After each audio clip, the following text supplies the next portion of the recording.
안녕하세요 여러분. 네, 성현우입니다. 오늘은 관악산 살인사건 그리고 칼부림 사건 썰에 대해서 말씀드려 보려고 하는데요. 일단 시작하기에 앞서서 최근에 댓글에 영상을 좀 묶어서 해주셨으면 좋겠다 이런 말들이 많더라고요. 제가 뭔가 묶어서 하고 싶긴 한데 한 가지 영상을 좀 집중해서 여러분들께 들려드리고 싶은 마음이 있었어서 그간 그렇게 못했었던 것 같아요. 왜냐면 제가 썰을 받으면 그걸 숙지해가지고 여러분들한테 썰을 들려드리다 보니까 저도 몰입을 해야 되고 약간 그런 상황들 때문에 한 개 이상은 조금 힘들 수도 있겠다라는 생각을 했었는데, 댓글에 뭔가 제 영상을 보면서 일을 하시거나 또는 진짜 여가 생활을 보내시거나 이렇게 하는데 영상이 좀 짧게 끝나서 너무 아쉽다, 좀 더 길게 해주셨으면 좋겠다 이런 댓글이 많아서 앞으로 제가 최대한 길게 할 수 있으면 길게 하도록 노력하도록 하겠습니다. 그래서 오늘은 썰 2개를 엮고 와봤는데요. 앞으로도 댓글에 여러분들의 의견을 자유롭게 적어주시면 저는 적극적으로 수렴할 예정입니다. 어쨌든 제 채널은 구독자 여러분들과 함께 만들어 나가는 채널이니까요. 그리고 진짜 이제 좀 더운 여름 날씨가 찾아왔는데 혹시 지금 에어컨 소리가 들리나요? 왜냐면 제가 이전 영상을 보시면 아시겠지만 점점 얼굴이 빨개집니다. 진짜 너무 더워가지고 얘기하면서 저도 막 이제 격하게 좀 얘기를 하다 보면 막 열이 엄청 올라요. 그래서 와, 이거 진짜 에어컨 없이는 안 되겠다 싶어서 오늘 한번 테스트 겸 에어컨을 켜봤습니다. 혹시라도 에어컨 소리가 너무 거슬리면 다음부터는 에어컨을 안 켜고 그냥 진짜 여름의 느낌 그대로 영상을 찍어보려고 하니까요. 에어컨 소리가 너무 크다고 느껴지시면 꼭 댓글에 적어주세요. 일단 사연을 보내주신 익명의 사연자분께서 짧은 메시지를 하나 보내주셨어요. 그거 먼저 읽어보고 시작하도록 하겠습니다. 안녕하세요 현우님, 저는 올해 39살 직장인입니다. 이 이야기는 제가 어머니와 함께 신림동에 살던 시절 직접 겪었던 일입니다. 당시 실제로 발생했던 살인사건과 그 아파트에서 겪었던 일을 최대한 담담하게 적어보려고 합니다 라고 보내주셨습니다. 일단 사연을 보내주신 우리 익명의 구독자분께 정말 진심으로 감사드린다고 말씀드리고 싶고요. 이번 사연은 구독자분의 사연이다 보니 제가 조금 더 디테일하게 살을 붙여서 여러분들께 전달드린다는 점 알아주셨으면 좋겠고요. 구독자분을 언급한 안 좋은 댓글들은 제가 바로바로 삭제할 수 있다는 점 알아주셨으면 좋겠습니다. 그럼 썰 한번 시작해보도록 하겠습니다. 그때가 언제냐면요, 그때가 아마 2002년에서 2003년쯤? 그쯤이었던 것 같아요. 제가 중학교에 다닐 때였으니까요. 그때 당시에 저는 어머니랑 단둘이서 신림동 난곡 이동 쪽에 있는 건영 아파트라는 곳에서 살고 있었어요. 부모님은 제가 어릴 때 이혼을 하셨어가지고 어머니 혼자 저를 키우셨어요. 그 아파트는 진짜 정말 엄청 허름하고 낡은 곳이었어요. 그냥 진짜 누가 봐도 와, 곧 무너지겠다 이 정도 수준인 그런 아파트였거든요. 근데 뭐 아직까지는 남아있는지는 모르겠는데 그 바로 근처에 뭐 비디오방 그리고 만화책 대여점 그런 게 있었고 작은 동네 마트도 하나 있었어요. 아파트로 올라가는 길에는 굉장히 가파른 그 길목이 하나 있었는데 겨울에 빙판길이 생기니까 겨울만 되면 사람들이 그리고 차도 절대 못 올라가고 이런 정도의 오르막길이었어요. 저희는 그 아파트 한 7층쯤에 살았었고 뒤쪽으로는 관악산이 바로 이어져 있었어요. 근데 그 관악산이라는 곳이 예전에는 공동묘지가 많았던 산이라는 얘기도 제가 종종 들었었거든요. 그 당시에 저희 가족은 엄마, 저, 그리고 깐돌이라는 이름을 가진 말티즈 반려견이 한 마리 더 있었어요. 그렇게 셋이서 지내고 있었거든요. 저희는 10평도 안 되는 진짜 조그만한 아파트에 살고 있었어요. 근데 사건이 생긴 그 날은 저희 어머니랑 저랑 깐돌이랑 원래 주말마다 아파트 그 뒤편에 있는 산으로 등산을 갔는데, 이제 그 사건이 생긴 그 날도 그렇게 등산을 가기 시작한 거예요. 산 입구는 흙계단 같은 그런 계단으로 이제 시작되는 등산로 입구였고, 어느 정도 좀 올라가야 운동시설이나 뭐 배드민턴장 이런 게 있는 그 중간 지점이 나왔어요. 보통 이제 그곳부터 사람이 많아지거든요. 그날도 그냥 깐돌이랑 저랑 엄마랑 원래 매 주말마다 그렇게 등산을 했으니까 그날도 평소처럼 등산을 했는데 그날따라 유독 사람이 없는 거예요. 평소 같으면 그 배드민턴장이랑 운동시설 많은 곳부터 사람이 진짜 많은데 그 지점에도 사람이 아예 없는 거예요. 그러다가 그 중간 지점 근처에 있는 뭐 약간 벤치 의자 같은 거? 좀 쉬는 의자? 그런 게 하나 있거든요. 근데 거기에 어떤 아저씨가 혼자 앉아 있는 거예요. 근데 저랑 어머니는 당연히 그냥 뭐 평범한 등산객이겠구나 라고 생각을 했죠. 근데 갑자기 평범하게 그냥 아무렇지 않게 걸어가고 있는데 깐돌이가 그쪽을 보면서 엄청 짖는 거예요. 그 아저씨를 보면서 계속 짖기 시작한 거예요. 평소 사람만 보면 진짜 사람 좋아 강아지처럼 맨날 막 사람들 만져달라고 계속 막 애교 부리고 이런 애였는데 평소랑 너무 좀 다른 행동을 하니까 저희는 너무 당황했죠. 그래서 얘 왜 이래? 하면서 깐돌이를 안고 있었어요. 근데 그 순간에 그렇게 앉아있던 그 아저씨가 갑자기 일어서더니 저희 쪽으로 걸어오는 거예요. 그 아저씨는 파란색인지 흰색인지 무슨 바람막이를 입고 있었고 손에는 신문지 같은 거를 둘러싼 뭐 긴 막대기 같은 걸 들고 있었어요. 근데 자세히 들여다보니까 그 신문지 사이로 칼 손잡이 같은 게 보이는 거예요. 근데 이렇게 아저씨가 걸어오잖아요. 걸어오면서 빛을 받으니까 그 칼은 반짝반짝 거릴 거 아니에요. 근데 진짜 미세하게 반짝임을 본 거예요. 칼날 같은. 그래서 순간 저랑 어머니랑 저거 칼이다 라는 생각이 딱 든 거예요. 그래서 어머니랑 저랑 그 생각을 하고 나서 진짜 미친 듯이 아파트로 뛰기 시작했어요. 진짜 너무 무서운 상황이니까 와 이거 진짜 어떡하지 하면서 정신없이 그냥 소리를 막 질렀어요. 살려주세요! 사람 없어요? 도와주세요! 이러면서 진짜 미친 듯이 뛰었어요, 아파트 쪽으로. 근데 진짜 다행히도 저희 뒤쪽에서 그 등산객분들이 올라오기 시작한 거예요. 그러더니 저희한테 무슨 일이세요? 라고 물어보는 거예요. 그래서 저희는 그 등산객분들한테 지금 어떤 사람이 칼 들고 있거든요?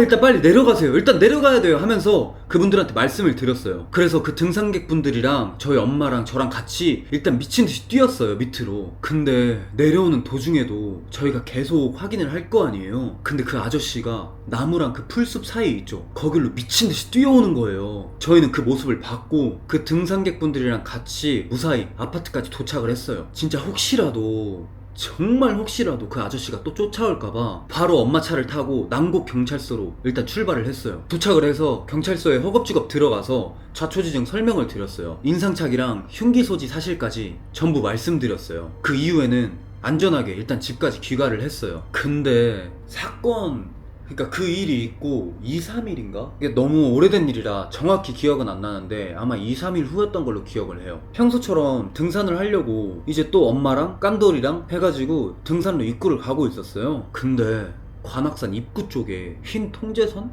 그런 게 쳐져 있는 거예요. 그리고 나무에는 그거 아시죠? 경찰 수사 뭐 그런 거? 그런 걸로 나무에 매달려 있는 거예요. 진입 금지, 수사 중 이런 문구가 적혀 있더라고요. 그리고 얼마 지나지 않아서 저희는 거기서 무슨 일이 생겼는지 듣게 됐어요. 그 산에 있는 화장실 근처에서 살인사건이 발생했다고 하더라고요. 그때 진짜 저와 어머니는 미친듯이 소름이 돋았고 아직까지도 그날의 일을 정말 선명하게 기억하고 있습니다. 두 번째 사연은 학교 칼부림 사건입니다. 이 사건도 짧은 메시지를 보내주셨는데요. 그거 먼저 읽어드리도록 하겠습니다. 안녕하세요 현우님. 이 사건은 제가 20대 초반에 직접 목격했던 일입니다. 지금 생각해도 믿기 어려운 사건인데 다행히 큰 인명피해는 발생하지 않았지만 당시 학교 전체가 충격에 빠졌던 칼부림 사건이었습니다 라고 보내주셨습니다. 그때가 언제냐면요, 그때가 2013년에서 2014년? 그쯤이었어요. 저는 군대를 막 전역하고 이제 일자리를 좀 구해야 되는데 일자리를 구할 곳이 마땅치가 않아가지고 자동차 정비를 배우기 위해서 구로에 있던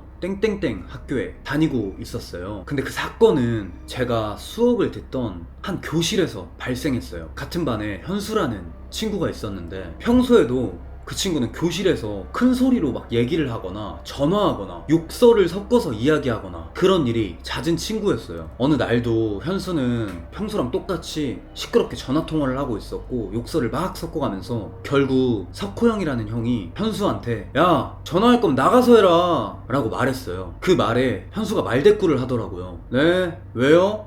제가 왜요? 듣기 싫으면 형이 나가세요. 그 말을 들은 석호 형은 화가 났고 결국 둘 사이에 다툼이 생겼어요.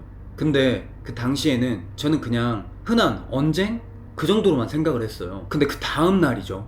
그 다음 날에 평소처럼 수업을 듣고 있었어요. 근데 그날은 저도 있었고 현수도 있었고 석호 형도 있었어요. 그렇게 평소처럼 수업을 듣던 중에 갑자기 현수가 가방에서 부엌칼을 꺼내더니 석호 형한테 미친듯이 달려가는 거예요. 저는 당황을 해서 뭐야 이러고 있었는데 현수가 석호 형한테 달려가더니 석호 형의 그 가슴을 그 부엌칼로 막 미친듯이 찌르는 거예요. 그래서 그 모습을 보고 그 교실에 있던 학생들 전부는 소리를 막 지르기 시작했고 그냥 모두가 뭐야 어떻게 다 이러고 있는 상황이었어요. 근데 다행히 석호 형은 자동차 그 정비 실습용 작업복 그거를 입고 있었어서 작업복이 워낙 두껍다 보니까 칼이 깊게 들어가지 않았거든요. 그래서 엄청 큰 사고로 이어지진 않았어요. 진짜 다행히도. 근데 어쨌든 미친듯이 찔렀잖아요. 진짜 수차례. 그러다 보니까 작업복이 찢어지면서 배 부위 쪽에 상처가 생겨가지고 피가 엄청 나는 상황이었어요. 근데 저는 그때 처음으로 그렇게 흉기로 사람을 찌르는 모습을 처음 봤을 거 아니에요. 그래서 진짜 너무 충격을 받아서